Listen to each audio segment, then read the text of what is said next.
Okay, तो sample and hold circuit में क्या होता है, तो आपको पहले से पता है कि what is the use of sample and hold circuit. बताइए, सैंपल एंड होल्ड सर्किट का क्या यूज है? सैंपल एंड होल्ड सर्किट का यूज ये है कि कोई भी सैंपल, जैसे कि ये देखिए, ये एनालॉग आपको यहाँ पर, आप ये देखिए, कोई भी सैंपल एंड होल्ड सर्किट क्या काम करेगा। जैसे कोई भी एनालॉग सिग्नल आप यहाँ पर ये देख रहे हो, you can see analogue signal, ये कोई भी एक एनालॉग सिग्नल यहाँ पर है, ठीक है। अब इस एनालॉग सिग्नल में क्या होगा कि हम कोई कमांड इनपुट भेजेंगे, मतलब हम कोई एक ऐसा एक सर्किट बनाएंगे जो कि कमांडिंग सिग्नल होगा, ठीक। जब जब वो कमांडिंग सिग्नल आएगा, ठीक है, उस पर्टिकुलर पॉइंट पर इस वैल्यू को सैंपल किया जाएगा। जैसे मान लीजिए 1 सेकेंड अगर आपने डिफाइन कर दिया, तो 1 second, 2 second, 3 second, 4 second, 5 second, 6 second, इन सभी वैल्यूज पर वैल्यूज को क्या किया जाएगा? सैंपल किया जाएगा, और उस सैंपल्ड वैल्यू को होल्ड किया जाएगा। कब तक होल्ड किया जाएगा? जब तक कि अगला सैंपल नहीं ले लिया जाता। Okay, this is called sample and hold circuit. I hope by the name you are clear. तीन चीजें होती हैं, एक तो इनपुट होता है, इनपुट के साथ होता है एक command signal, by the help of that command signal we will take the sample, and that taken sample will be holded up to the time when next sample is not taken. Okay, ये चीज clear है? ठीक, तो तीन चीजें होती हैं साहब यहाँ। एक तो हमें क्या चाहिए? एक तो हमें इनपुट सिग्नल चाहिए, ठीक। दूसरा क्या चाहिए? हमें एक ऐसी सर्किटरी चाहिए जो कि सैम्पलिंग करेगी, और तीसरा सर्किटरी क्या चाहिए? वो जो होल्डिंग करे। तो होल्डिंग का काम कौन करता है भाई? वैल्यू को होल्ड कौन करेगा? कैपेसिटर करेगा, इंडक्टर करेगा। सर हम यहाँ पर वोल्टेज को नॉर्मली होल्ड कराते हैं, तो यहाँ पर ऑब्वियसली हम कैपेसिटर ही यूज करेंगे, ठीक। अच्छा, सैम्पलिंग कैसे करेंगे? How you can do the sampling? Sampling मतलब पिक करना किसी चीज को, ठीक है। You have to pick the value. How we can pick the value? So we will use the switch. Okay, we will use the switch. At particular time we will switch on and then after off. Switch on and off. 1 second पे switch on किया, value लिया, of किया। 2 second पे switch on किया, value लिया, of किया। 3 second पे switch on किया, ऑफ किया, ठीक है। तो इस तरीके का हमें एक सर्किट बनाना होगा जहां पर कि क्या रहे, स्विच भी रहे और इस तरीके की चीजें भी रहे, ठीक है। तो अब कैसे बनाएंगे देखिए, ये है एक सर्किट जो कि नॉर्मल सर्किट बनाया रखा है। ये एनालॉग सिग्नल है साहब। होल्डिंग के लिए देखिए एक सैम्पलिंग कमांड, जब ऑन किया, ऑफ किया, ऑन किया, ऑफ किया, तो जो भी वैल्यू होगी 1 सेकंड पे जो भी वैल्यू होगी उस कैपेसिटर में स्टोर कर जाएगी। और स्टोर होने के बाद हम ये मान रहे हैं ये चीजें आइडियल हैं, हम ये मान रहे हैं कि कैपेसिटर को चार्जिंग में कोई टाइम नहीं लग रहा। आर सी की वैल्यू वेरी गुड, ठीक है, means R is very small, so charging discharging time is very small, ठीक है। So it is instantly charging that value in this capacitor. Again 2 second पे जैसे ही हम स्विच को ऑफ कर रहे हैं, again it is holding the all value whatever is required into this capacitor. Again, and the 3 second, what it will do, it will again sample and hold the value in this capacitor. Okay, so this is how the sample and normal sample and hold circuit will work.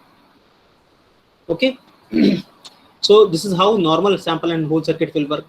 Okay, तो क्या हम इस concept को op-amp पे लगा सकते हैं? तो यहाँ पर क्या कमी थी? देखिए, कमी ये है कि पहली चीज तो जैसे कि पीक डिटेक्टर में मैंने बताया कि कभी कभी मान लीजिए आप किसी सर्किट में लगा रहे हो, लेकिन वहाँ फ्लक्चुएशन ज़्यादा है, it may need high input impedance. तो हाई इनपुट इम्पिडेंस को अगर जरूरत है तो आप क्या कर सकते हो? आप ये कर सकते हो साहब कि आप ये करोगे कि हाई इनपुट इम्पिडेंस वाला सर्किट क्या यूज़ करेंगे भाई? बफर एम्पलीफायर यूज़ कर सकते हैं। आपको पहले से पता है कि बफर एम्पलीफायर में हाई इनपुट इम्पिडेंस बहुत ज़्यादा होता है, ठीक। अच्छा, दूसरा चीज़ लोडिंग का इफेक्ट खत्म करने के लिए, लोडिंग का इफेक्ट खत्म करने के लिए क्या कर सकते हैं कि लोडिंग नहीं है। लोडिंग का मतलब ये है अगर आप इस सर्किट को कहीं और लगा दोगे और पता चला यहाँ पर इसके अक्रॉस कोई रेजिस्टेंस आरएल लगा हुआ है, और ये आरएल रेजिस्टेंस अगर लगा हुआ है तो मान लीजिएगा ये सैंपल करके होल्ड कर रहा है वैल्यू, और थोड़ा ज्यादा देर तक होल्ड करने में लगा, तो ये आर सी के साथ ये डिस्चार्ज होने लगेगी। This capacitor value will start discharging, ठीक है। अब ये भी कैपेसिटर की वैल्यू डिस्चार्ज होने लगेगी तो ये वैल्यू बहुत देर लंबे समय तक होल्ड नहीं कर पाएगा। मतलब लोडिंग के नाते क्या होगा, ड्यू टू लोडिंग इसकी होल्डिंग कैपेसिटी इफेक्ट होगी, ठीक है। तो अब ये इसका सोल्यूशन ये है कि लोडिंग को कैसे खत्म करें, लोडिंग के इफेक्ट को। तो सर हमने बाद में भी एक बफर एम्पलीफायर लगा दिया और हमने पहले भी एक बफर एम्पलीफायर लगा दिया, ठीक है साहब। ये देखिए बफर एम्पलीफायर, बफर एम्पलीफायर में क्या होता है साहब, ये देखिए negative positive and then after यहाँ पर भी क्या है, नेगेटिव है और यहाँ पर भी क्या है, पॉजिटिव है। कोई प्रॉब्लम? यहाँ पर भी हमने क्या लगा दिया साहब, एक इनपुट पर भी हम बफर एम्पलीफायर लगा देंगे, एक जो normal sample and hold circuit होता है, और आउटपुट पर भी हमने एक बफर एम्पलीफायर लगा दिया। यहाँ पर इनपुट दे रहे हैं और यहाँ पर आउटपुट ले रहे हैं। कैपेसिटर देखिए बीच में एज इट इज, ठीक है। स्विच कहाँ है साहब, ये है switch. MOSFET can work as a switch, क्योंकि गेट पर जब आप वोल्टेज लगाओगे, whenever you will apply a certain voltage on gate, that MOSFET will be turned on, और जैसे ही आप वो गेट वोल्टेज हटाओगे, that MOSFET will be turned off. So MOSFET can be used as a switch. Similarly, BJT can also be used in a switch, but BJT is a current control device and MOSFET is a voltage control device. We need a voltage control device in place of current control device. Okay.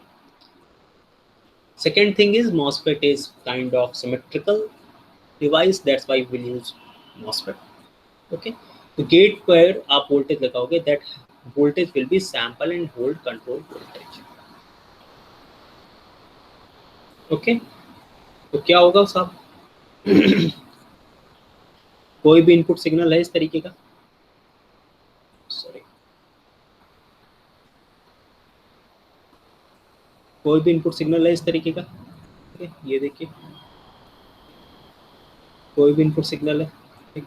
अब जैसे ही control signal यहाँ आएगा, instantly यहाँ पर जैसे ही control signal आएगा, okay, जैसे यहाँ पर कंट्रोल सिग्नल आएगा, ये कंट्रोल सिग्नल मतलब क्या, ये this is gate voltage VG, this gate voltage will be applied at the MOSFET। जैसे ये गेट वोल्टेज आएगा, this gate voltage will be turned on, मतलब जो भी इस बफर एम्पलीफायर में जो भी इनपुट वोल्टेज होगा वो यहाँ पर आउटपुट पे आ जाएगा, ठीक है ना।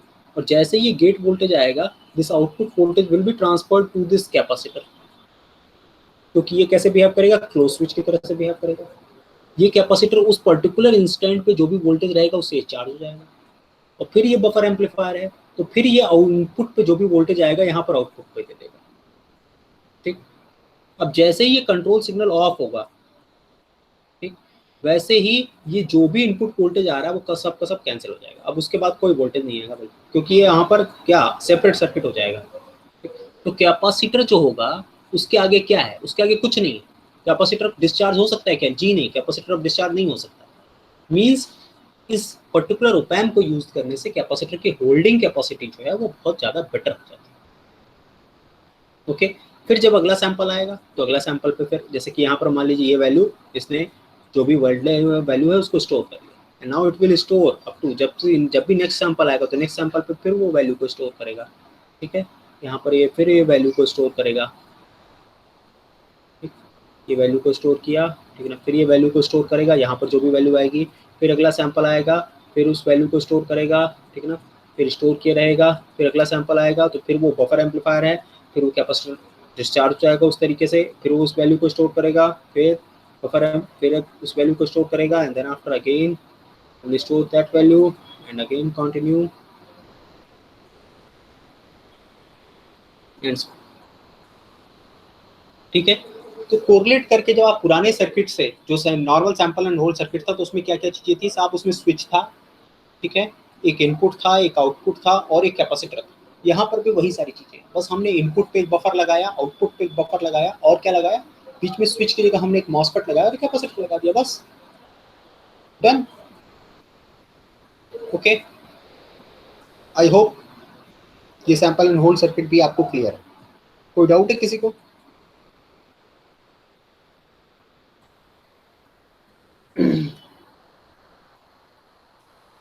क्यों भाई, कोई डाउट है किसी को?